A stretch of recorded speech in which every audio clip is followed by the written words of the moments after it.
सफलता की असली परिभाषा। गांव के पास एक पहाड़ी पर एक पुराना मंदिर था। वहां एक ऋषि रहते थे जिनकी बुद्धिमत्ता और ज्ञान की चर्चा दूर दूर तक थी। लोग अपनी समस्याएं लेकर उनके पास आते और वे उन्हें सही मार्गदर्शन देते। एक दिन एक युवा लड़का ऋषि के पास आया। वह बहुत ही बेचैन और निराश लग रहा था। उसने ऋषि से कहा, गुरुदेव, मैं जीवन में सफल होना चाहता हूँ, लेकिन लाख कोशिशों के बावजूद सफलता मुझसे दूर रहती है। कृपया मुझे सफलता का रहस्य बताइए। ऋषि मुस्कुराए और बोले, कल सुबह सूर्योदय से पहले तुम नदी के किनारे आओ। अगली सुबह लड़का समय से पहले पहुंच गया। ऋषि पहले से ही वहां उसका इंतजार कर रहे थे। उन्होंने कहा, चलो नदी में चलते हैं। दोनों धीरे धीरे पानी में उतरने लगे।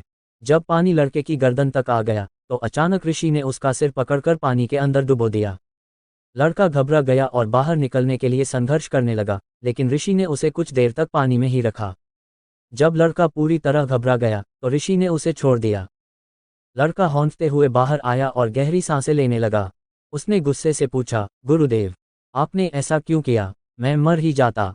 ऋषि शांत स्वर में बोले, जब तुम पानी के अंदर थे तो तुम्हें सबसे ज्यादा किस चीज की जरूरत महसूस हो रही थी?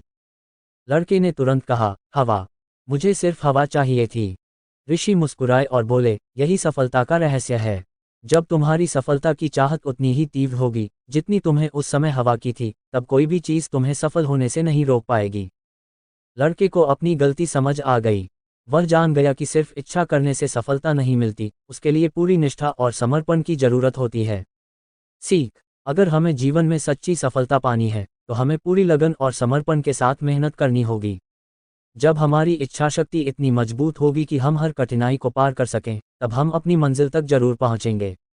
सफलता उन्हीं को मिलती है जो उसकी कीमत चुकाने के लिए तैयार होते हैं।